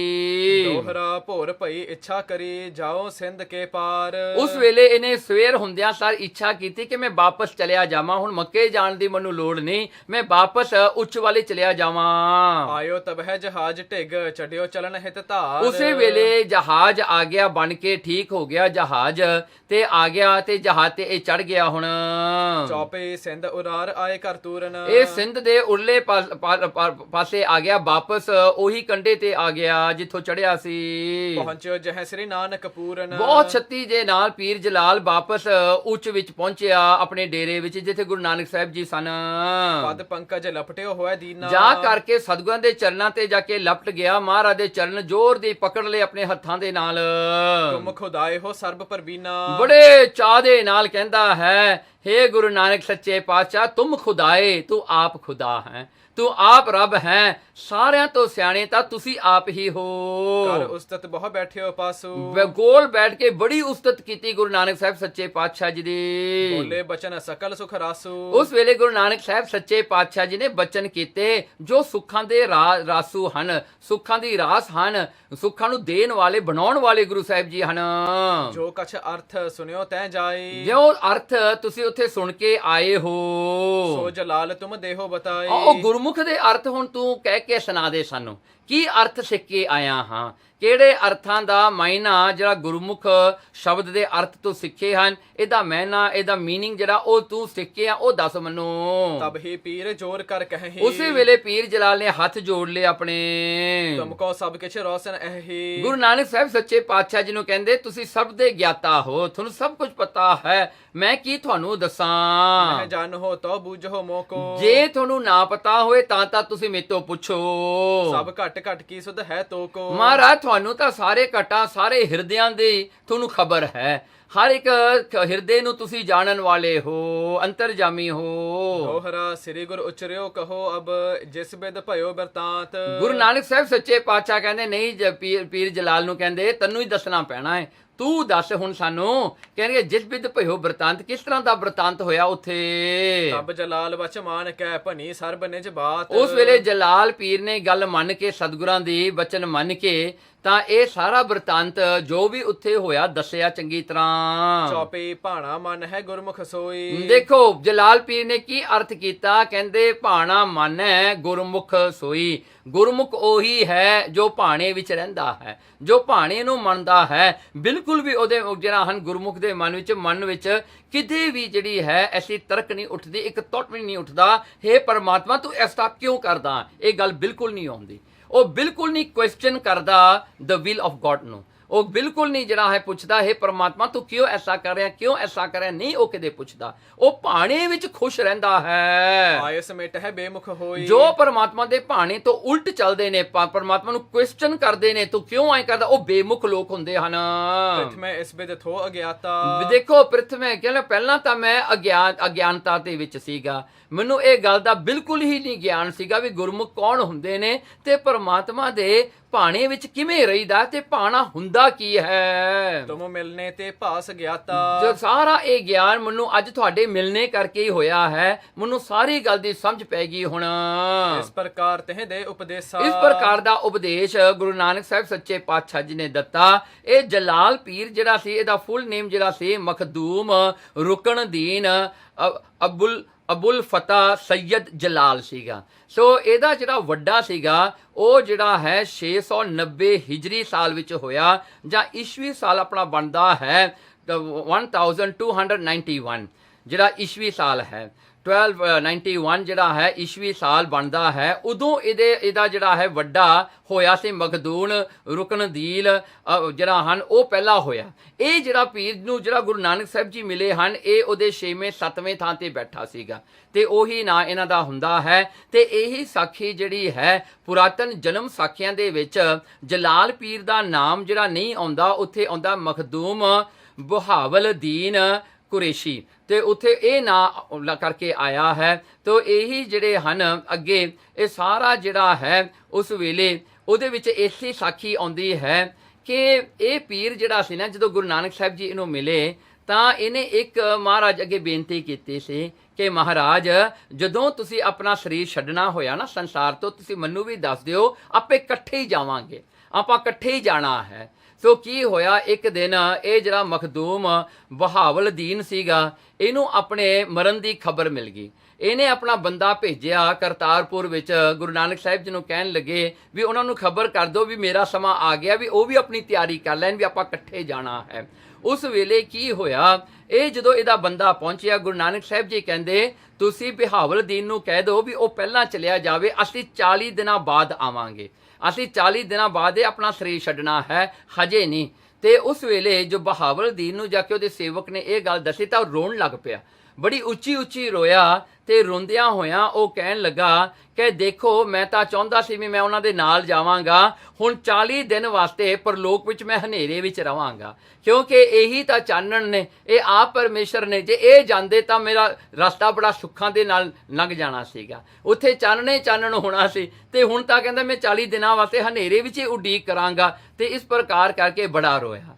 ਸੋ ਇਸ ਜਿਹੜਾ ਹਨ ਇਹੀ ਜਿਹੜਾ ਹੈ ਇੱਕ ਗੱਲ ਹੈ ਜਿਹੜੀ ਇਹ ਬਹਾਵਲ ਜਿਹੜਾ ਹੈ ਇਹ ਸਾਖੀ ਜਿਹੜੀ ਜਨਮ ਸਾਖੀਆਂ ਦੇ ਵਿੱਚ ਆਉਂਦੀ ਹੈ। ਚਲਨੇ ਤਿਆਰ ਪਏ ਜਗਤੇਸ਼ਾ। ਉਸ ਵੇਲੇ ਜਗਤੇਸ਼ ਜਗਤ ਦੇ ਸਵਾਮੀ ਗੁਰੂ ਨਾਨਕ ਸਾਹਿਬ ਸੱਚੇ ਪਾਤਸ਼ਾਹ ਜੀ ਜਲਾਲ ਪੀਰ ਨੂੰ ਇਹ ਉਪਦੇਸ਼ ਦੇ ਕੇ ਉੱਤੋਂ ਚੱਲਣ ਲੱਗੇ। ਕਰ ਕੇ ਬੰਧਨ ਬਿਨਾ ਬਖਾਨੀ। ਉਸ ਵੇਲੇ ਪੀਰ ਜਲਾਲ ਨੇ ਮਹਾਰਾਜ ਦੇ ਚਰਨਾਂ ਤੇ ਮੱਥਾ ਟੇਕ ਕੇ ਬੇਨਤੀ ਕੀਤੀ, ਸੇਵਕ ਭਇਓ ਕਰਮ ਮਨ ਬਾਣੀ। ਕਹਿਣ ਲੱਗੇ ਪਾਤਸ਼ਾਹ ਮੈਂ ਅੱਜ ਤੋਂ ਤੁਹਾਡਾ ਸੇਵਕ ਬਣਿਆ, ਮਨ ਬਾਣੀ ਤੇ ਕਰਮ ਕਰਕੇ ਮੈਂ ਤੁਹਾਡਾ ਅੱਜ ਸੇਵਕ ਹਾਂ, ਮੈਂ ਤੁਹਾਡਾ ਚੇਲਾ ਹਾਂ। ਸ੍ਰੀ ਗੁਰ ਤਹਿ ਕੋ ਧੀਰਜ ਦੀਨਾ। ਸਤਿਗੁਰਾਂ ਨੇ ਉਹਨੂੰ ਧੀਰਜ ਦਿੱਤੀ। ਮੋਹਰੋ ਆਪ ਪਿਆਨਾ ਕੀਨਾ। ਸਤਿਗੁਰੂ ਗੁਰੂ ਨਾਨਕ ਸਾਹਿਬ ਜੀ ਨੇ ਉੱਥੋਂ ਪਿਆਨਾ ਕੀਤਾ, ਚੱਲਣਾ ਕੀਤਾ। ਕੇਵਲ ਕਾਰਜ ਨਰਨ ਉਦਾਹਰਨ। ਦੇਖੋ ਗੁਰੂ ਨਾਨਕ ਸਾਹਿਬ ਸੱਚੇ ਪਾਤਸ਼ਾਹ ਜੀ ਕੇਵਲ ਤੇ ਕੇਵਲ ਮਨੁੱਖਾਂ ਦਾ ਉਧਾਰ ਹੀ ਕਰਨ ਵਾਸਤੇ ਇਹ ਜਿਹੜਾ ਦੁਨੀਆ ਦਾ ਰਟਨ, ਦੁਨੀਆ ਵਿੱਚ ਜਿਹੜਾ ਹਨ ਮਹਾਰਾਜ ਜੀ ਤੁਰ ਫਿਰ ਕੇ ਲੋਕਾਂ ਦੇ ਘਰ ਜਾ ਕੇ ਉਹਨਾਂ ਨੂੰ ਉਪਦੇਸ਼ ਦਿੰਦੇ ਨੇ। ਦੇਖੋ ਕੈਸੇ ਦਿਆਲਤਾ ਦੇ ਘਰ ਹਨ, ਕਿੰਨੀ ਉਹਨਾਂ ਦੇ ਵਿੱਚ ਮਰਸੀ ਹੈ, ਜੋ ਦੁਨੀਆ ਦਾ ਦੁੱਖ ਨੂੰ ਦੂਰ ਕਰਨ ਵਾਸਤੇ ਆਪ ਉਹਨਾਂ ਦੇ ਘਰ ਜਾਂਦੇ ਨੇ, ਜਿਨ੍ਹਾਂ ਨੂੰ ਪਤਾ ਵੀ ਨਹੀਂ ਉਹਨਾਂ ਦੀ ਬਿਮਾਰੀ ਕੀ ਹੈ, ਉਹਨਾਂ ਦੀ ਗਲਤੀ ਕੀ ਹੈ, ਉਹਨਾਂ ਨੂੰ ਕੀ ਨਹੀਂ ਜਿਹੜਾ ਹੈ ਗਿਆਨ, ਉਹ ਵੀ ਮਹਾਰਾਜ ਜੀ ਆਪ ਉੱਥੇ ਜਾ ਕੇ ਉਹਨਾਂ ਨੂੰ ਅਹਿਸਾਸ ਕਰਾ ਕੇ ਫਿਰ ਉਹਨਾਂ ਨੂੰ ਗਿਆਨ ਦੀ ਬਖਸ਼ਿਸ਼ ਕਰਦੇ ਹਨ। ਭਗਤ ਗਿਆਨ ਕੀ ਸੁਮਤ ਸਿਖਾਰਨ। ਦੇਖੋ ਭਗਤੀ ਤੇ ਗਿਆਨ ਦੀ ਚੰਗੀ ਸੁਮਤ, ਸ੍ਰਿਸ਼ਟ ਮਤ ਸਤਿਗੁਰੂ ਜੀ ਸਿਖਾਉਂਦੇ ਹਨ। ਇਸ ਪ੍ਰਕਾਰ ਕਰਕੇ ਗੁਰੂ ਨਾਨਕ ਸਾਹਿਬ ਸੱਚੇ ਪਾਤਸ਼ਾਹ ਜੀ ਦੁਨੀਆ ਦਾ ਉਧਾਰ ਕਰਦੇ ਹਨ। ਧੰਨ ਗੁਰੂ ਨਾਨਕ ਸਾਹਿਬ ਜੀ। ਕੇਵਲ ਕਾਰਜ ਨਰਨ ਉਦਾਹਰਨ, ਭਗਤ ਗਿਆਨ ਕੀ ਸੁਮਤ ਸਿਖਾਰਨ। ਇਤ ਸ੍ਰੀ ਗੁਰੂ ਨਾਨਕ ਪ੍ਰਕਾਸ਼ ਗ੍ਰੰਥੇ ਉਤਰਾਰਧੇ ਜਲਾਲ ਕੋ ਪ੍ਰਸੰਗ ਬਰਨਰੰਗ ਨਾਮ 32ਵਾਂ ਅਧਿਆਏ। ਵਾਹਿਗੁਰੂ ਜੀ ਕਾ ਖਾਲਸਾ ਵਾਹਿਗੁਰੂ ਜੀ ਕੀ ਫਤਿਹ।